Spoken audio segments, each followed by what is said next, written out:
Hello and welcome back to Power Skills with Janna.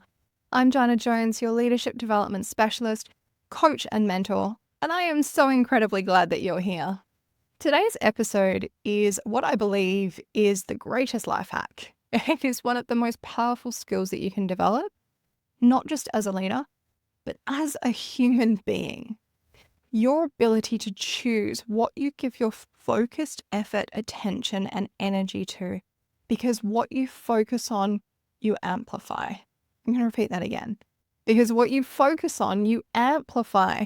And I know that can sound a little bit woo for me. So we are also going to talk about some of the science, the stories, and strategies behind this deceptively simple but deeply transformative truth. The life that you experience is actually the experience you focus on. And yes, it really is that significant. We could be reshaping your life together today. So, what is focus really?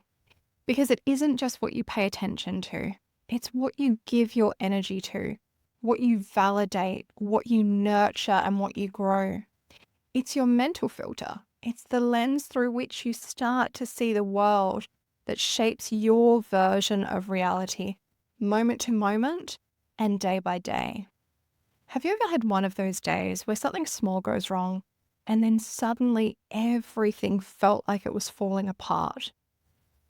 In reality, it probably wasn't, but your focused attention on that wrong start had you scanning for more evidence of what was wrong.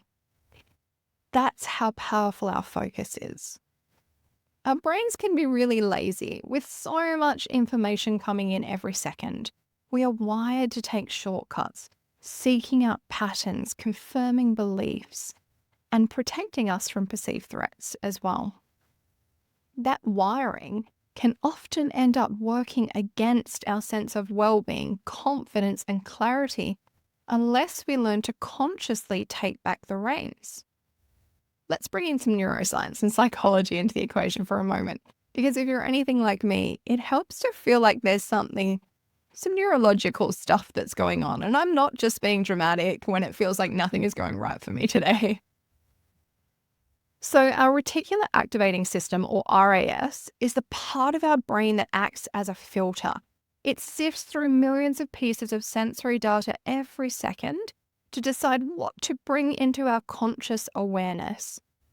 Whatever you focus on, your RAS goes looking for more of it as a shortcut to keep up with that sifting work that it's doing.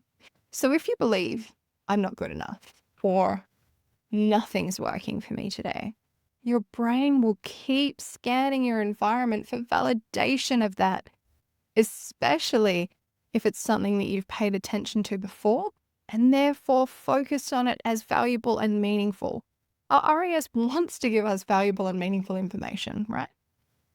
But if you reframe the situation or you re-engage your focus to what's going well, what you're learning, what strengths you're growing in this challenge, over time, your RAS begins to elevate more of those types of insights instead. But wait, there's so much more here. Because neuroplasticity is your brain's ability to change and rewire itself based on repeated experience. So the more you do that and start to focus on what's going right instead of what's going wrong, the stronger the neural networks are that will support positivity over negativity. Fear and self-doubt, thoughts and feelings that are not going to serve you well. So I personally would much prefer they not gain any additional strength by reinforcing those neural pathways over and over again. Instead, when we can consciously focus on gratitude, possibility, opportunities, our growth, your brain literally begins to change. These neurons that fire together, they will slowly wire together over time. It becomes easier to feel hopeful, to take action, to lead from a place of grounded energy, self-confidence, and positivity, a growth mindset. I think of creating new neural pathways like transversing overgrown jungle. It's definitely not going to be easy if it's completely new to you, but slowly and surely over time, as the path becomes more trodden, it's clearer and it's easier. You can get from point A to point B quicker than before. Meditation is like that too.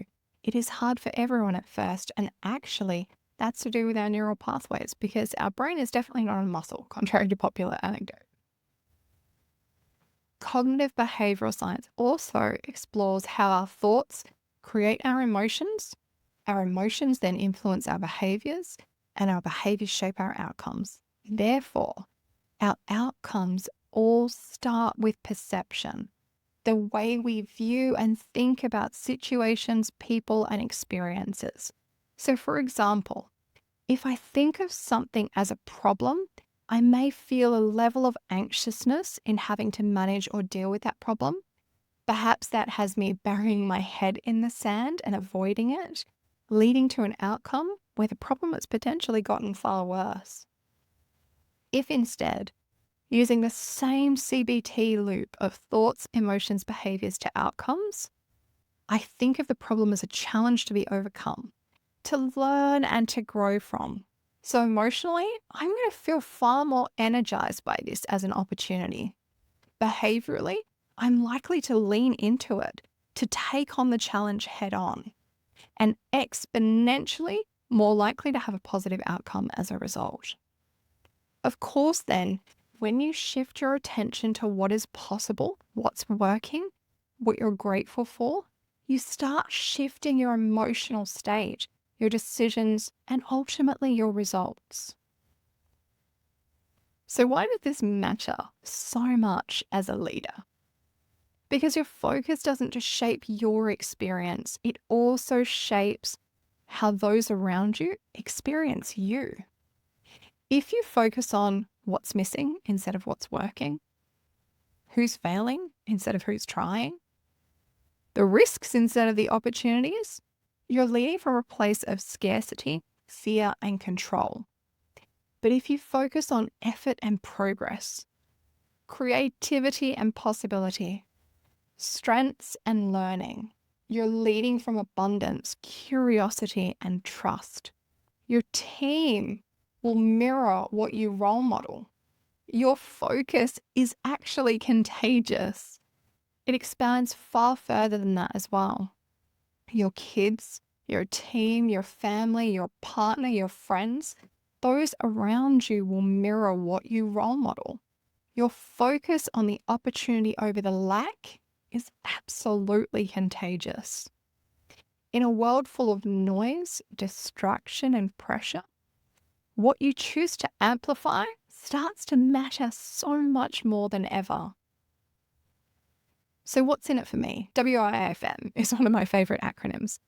I want to talk about what's in it for you because I think I've covered a lot of what's in it for you already, but there's so much here that I want to dig into it a little bit deeper in case anyone is still on the fence here. When you intentionally direct your focus towards what is good, what is working, and what is possible, you also start to reduce overwhelm and mental fatigue. You strengthen emotional regulation and resilience. You build stronger relationships and connections, and you fuel creative problem solving and self-confidence. This is not about pretending that everything is okay when it's not. It's about expanding your field of vision so that you see what is okay alongside what's not. Because both will always exist, and what you focus on, you amplify. In my coaching work, I've seen this shift really change lives. One client, a very senior leader, came into our work together, constantly focused on underperformance in their team. It was all they could see, and it was incredibly frustrating for them. We introduced a simple reflection practice. Every day, I asked them to find 3 things that someone did well and name them out loud. After just 30 days, their outlook had changed so dramatically.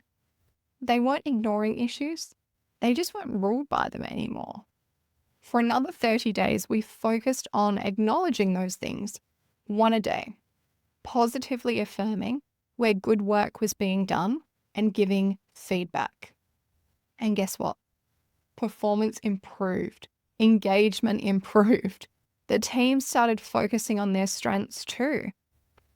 The leader's team knew more about what good looked like, what was focused on and acknowledged, and as a result, they did more of that. So let's consider some other power practices. How might you start to shift your focus? Here are some simple strategies to help you strengthen your focused attention in a much more powerful way. I mentioned this a moment ago that I shared it with another client, but the 3 good things practice. At the end of each day, perhaps you might consider writing down 3 things that went well and why they happened. Don't skip the why part, or writing it down either, actually. This helps your brain to develop a pattern of noticing positive outcomes and the behaviors, the why, behind them. In a month's time, you'll have the opportunity to reflect back on everything that you've written. When you first start this exercise, you might notice that you're scanning through your day reflectively at the end of each day. However, as you continue treading this path through your neurological jungle, you may find it easier, and better still, start to notice it in the moment. You might think, I must remember that. That's a great thing for me to write down later. And then you'll start to notice far more of those positive things in the moment as you go. Gratitude anchoring is the second practice that I wanted to share with you. You can do this by starting your meetings or your mornings, for example, with a quick round of gratitude. What's one win, one bright spot, one strength that you're noticing or that you're thankful for at the moment? You'll be amazed how this shifts the tone and energy in your team. We also do this at home in the evenings with the kids, at the dinner table. Even when we've had a tough day, we can find plenty of things to end our day with gratitude. One year we actually even did this as a weekly activity where we wrote down the thing that we were most thankful for each week on a Post-it note, folded it up and put it in a jar with our name on it. We had a lot of fun reflecting on our amazing year together come New Year. Number 3, reframe the moment. When something frustrating happens, ask, what else might be true? Or, is there an opportunity in this that I'm not seeing? It pulls your brain out of the reactive state and more into a possibility mindset. Number 4, focus on progress, not perfection. I've said this so many times. If you're a regular listener to the podcast, I'm sure you've heard me say progress over perfection always. This is a growth mindset. The term is coined by Dr. Carol Dweck, who has an amazing TED Talk on the power of yet and a book on growth mindset. Perhaps you might like to keep a visual reminder of your progress, whether that's big or small. Track your wins, celebrate your effort, share your stories, show your learning, whatever that might be. Number 5, take a power pause. Literally. Stop. Take a few slow, deep breaths in through the nose and out through pursed lips. When you pause and breathe, you can then redirect your attention, responding productively instead of just reacting in the moment. Perhaps you might also like to ask yourself, where is my focus right now? Is that helping me or is it actually hindering? Actually, let's do something together right now. I have some reflection questions for you. Ask yourself, what am I currently focusing on? What's wrong? Or what is possible? What kind of energy am I creating for those around me? What stories am I repeating in my mind? And do they actually serve me? Will those thoughts get me to the outcome I desire? Remembering the thoughts, emotions, behaviors, and outcomes loop in CBT. Where might I proactively choose a new focal point this week? Because these things aren't just mindset shifts. They are the power skills that can genuinely reshape your life. And best of all, they're completely within your reach, entirely free, and you can start wherever you are. This week, I have a challenge for you if you're willing to accept it. Every day this week, pause and name 3 things that you're grateful for or proud of. Bonus points if you're willing to share one with someone else, especially if they have had some impact or influence over what you're thankful for. Reflect on how your energy, your clarity, and your outlook start to change each day. Remembering that what you focus on, you amplify. So focus on the life and leadership that you actually want to build. Thank you so much for taking this time out of your day to join me. If this episode has resonated with you, I would love to hear what you're choosing to focus on this week. You can connect with me directly on LinkedIn or Instagram via Power Skills Development, or visit www.powerskillsdevelopment.com for more resources, tools, and downloads. And while you're there, subscribe to my Power Pause. It's a weekly leadership reflection email. It's your personal nudge to slow down, reset your focus, and lead from what matters. Thanks for tuning in to Power Skills with Janna. Until next time, stay intentional, stay curious, and remember, your perception is your reality. Choose wisely, choose powerfully. Choose to focus on the life you actually want.